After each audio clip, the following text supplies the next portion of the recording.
Good morning. It's Lisa from Lisa Heal Yourself, and today I want to talk about something a little bit different. I want to talk about pain, deep physical or emotional pain within your body, within your heart, within your spirit, all over your body, whatever you are dealing with, that racking feeling of debilitating pain. I want to talk about pain in a new context of belonging. I want to find how we can belong together and to relate with our pain. So let's get to it. Okay, so if you're in a great deal of physical pain, this could work for emotional pain too, but I'm just going to talk about physical pain today. If you're in a great deal of physical pain and you're suffering, there's no doubt that you feel alone. You feel alone in this world. You feel alone with your pain. You feel alone with your symptoms. You feel alone. You feel like you don't belong. You feel like no one understands. You feel like you've been singled out by the universe. You feel like no one can relate. You feel isolated, lonely, abandoned, cut off, and all that other good stuff, right? So if this is you, one of the things your pain is telling you is that you need to feel the opposite of that. You need to feel connected, a sense of belonging, loved, accepted, heard, understood, valued, right? So we need to feel the opposite of all those emotions that pain makes us feel. So how do we go about feeling the opposite of that when pain is so isolating and it does leave us feeling so alone, right? Like we're the only person going through this. The first thing is to start to look for similarities in the universe at large. Maybe you can't connect with people in your family yet, or your significant other, or your children, or people in your community, or your friends, or your family, whoever it is, because you feel invalidated, judged, criticized, you feel like it's going to hurt them to express this, whatever it is. But let's just look around and find the similarities and the belonging and the acceptance with the world, with other human beings in the world. So let's just look for the sameness, looking for similarities, looking for other people who also feel pain. So just think about it for a minute. Who else feels this? Who else feels a great sense of pain? Look for groups of people, maybe the elderly in nursing homes, maybe people in wheelchairs, maybe people who have got chronic diseases or illnesses, people who are at war, single mothers, people going through divorce, people who've just lost a child, right? So these groups of people also feel deep, deep pain. And when we can actually know that there's people in the world like us, that share that deep pain, then we can start to belong in the universe again. We can start to belong in the world again. But that's only a concept. We need to actually meet a person, an acquaintance, even a stranger, somebody online, right? That we can share our feelings with, and they reciprocate and share theirs back. That is why pain groups and other groups, support groups, work so well. It's because people are sharing their experiences of pain, or whatever the reason that they're in that group for. Therefore, they feel a sense of belonging and connection and feeling understood, cared for, accepted, all the feelings that they need to feel. But often these groups, because they're on the computer, because it's a stranger, because you don't really know those people, it's not a true sense of belonging. If you say something that they don't like, they will cut you off from the group, therefore cutting off your sense of belonging. Or they will say something that you don't share their opinion about, and you will feel that difference, and you will immediately feel an even greater pain. So that's why these groups don't work. People share fear, and they share other things in those groups that ultimately break down the reason that they were working in the first place, which is human connection, human understanding, human belonging, acceptance, all the things that you actually need. So let's bring it in a little closer now.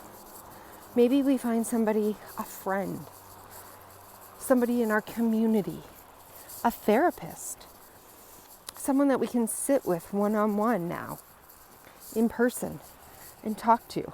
Again, this is one step closer to even a deeper sense of belonging and acceptance. When we can talk one-on-one with somebody, we are building trust, we're building belonging, acceptance, connection, love, all the things that we need.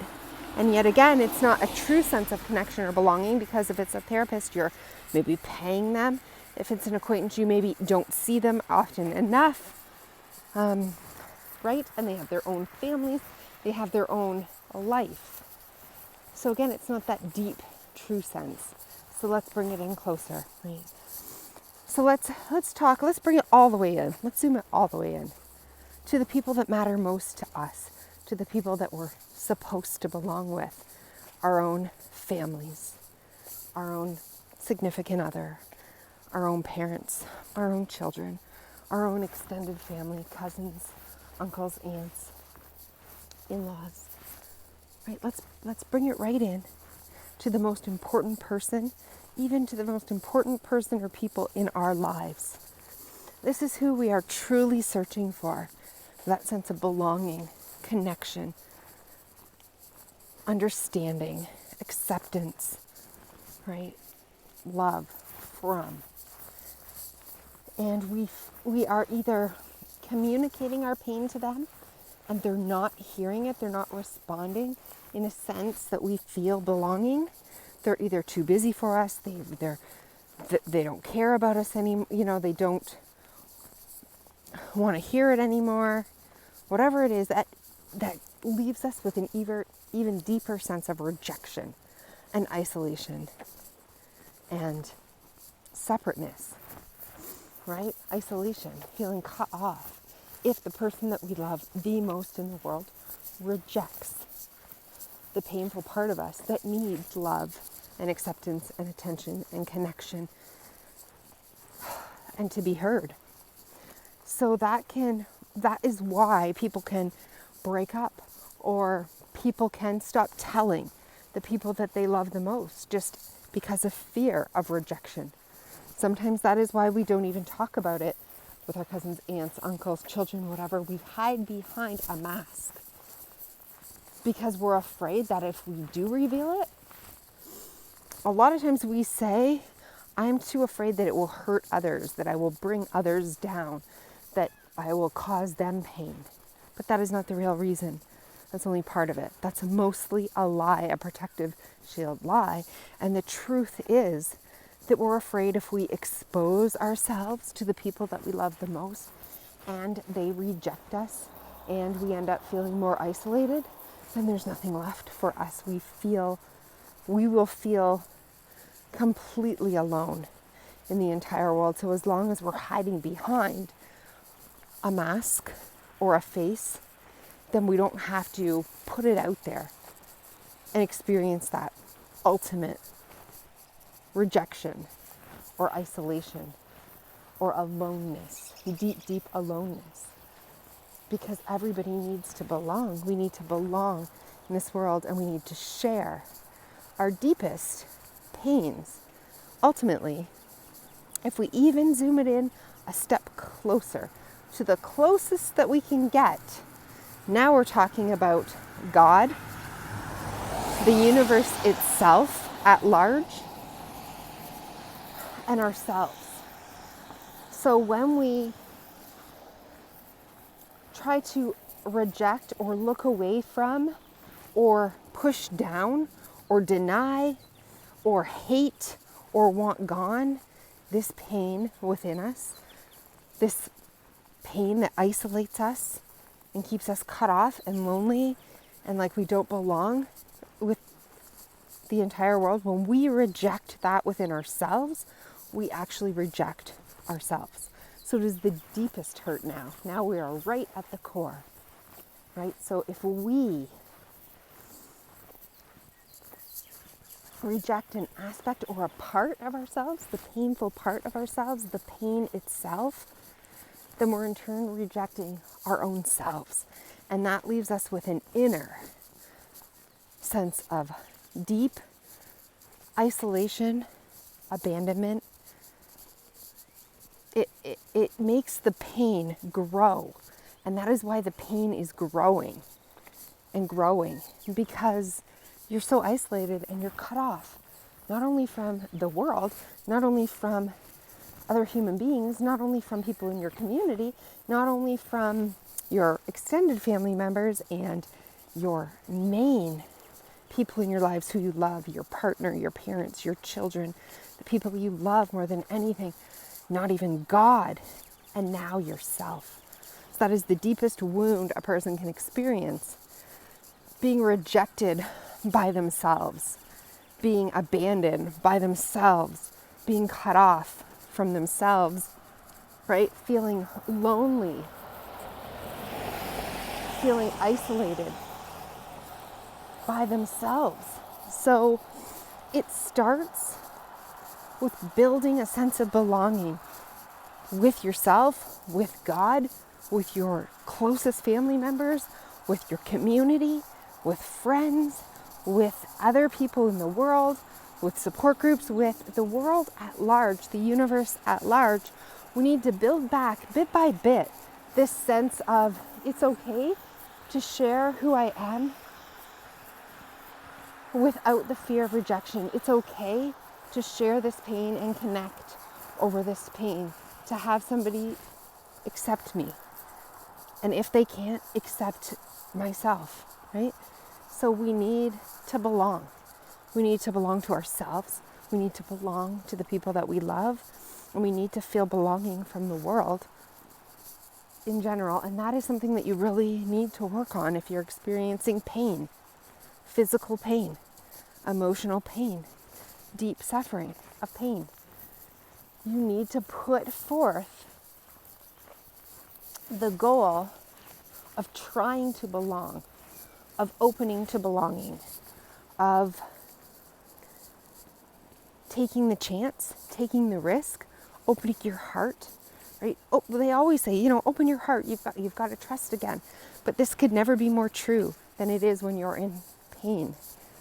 It's building a sense of trust again with yourself, with God, with the universe, with the people that you love, with friends, with it's building back a sense of connection, trust, and belonging, and it starts with finding the similarities between you and someone else. And even though somebody else can't feel and experience your pain, surely they've had something in their life that they can connect with you on this. And when you feel that sense of connection, you can open your heart just a little bit. You can let somebody in to see parts of you, your soul, and then you can let yourself see those parts of you, those aspects of you that need to be seen, that desperately need to be seen and heard and understood and accepted and validated and loved. And they need to feel like they belong in this world, like it's okay. Like when people take people in marriage, they say, I love you no matter what, in sickness and health, for better, for worse, right? This sense of pain needs to know that it belongs with you, that it's safe, that it will be accepted, and that it will be loved, and that it will be cared for, and that you will listen to it and hear it, even if that's not the ideal situation, even if that's not even what you want, right? And when it feels safe, when it feels heard, when it feels like it belongs, and it feels understood, and it feels a sense of connection to yourself and the rest of the human race and the world, then you can start to build on what you want, and you can start to move forward with the things that you want. But by cutting it off, right, and feeling and isolating, and feeling like you're the only one going through this, nobody could possibly understand. You're hurting yourself. you're hurting yourself further. You are making a choice to continue the pain, as hard as this is to hear, when you self-isolate, stuff your feelings down, keep them in under a false mask of not wanting to hurt other people. You're really afraid of rejection. You're afraid of more abandonment. You're afraid of more pain. And so we self-isolate. And so, sorry, I was going to think about going up that street. Anyways, I'm going to cut this video off. I hope you understand what I'm saying.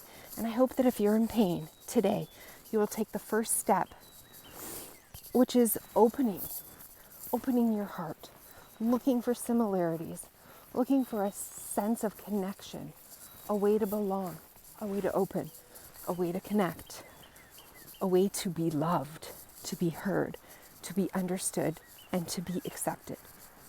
Okay, so I hope that you will take the first step, no matter how out there with a random stranger or somebody online or somebody closest to you, or with God or with yourself, but you need to start, right? You need to start finding that, finding the belonging and allowing it, right? Taking the risk, knowing that you could get hurt, but risking it anyways because that is what you truly need. So I hope this has helped, and I will see you in the next video.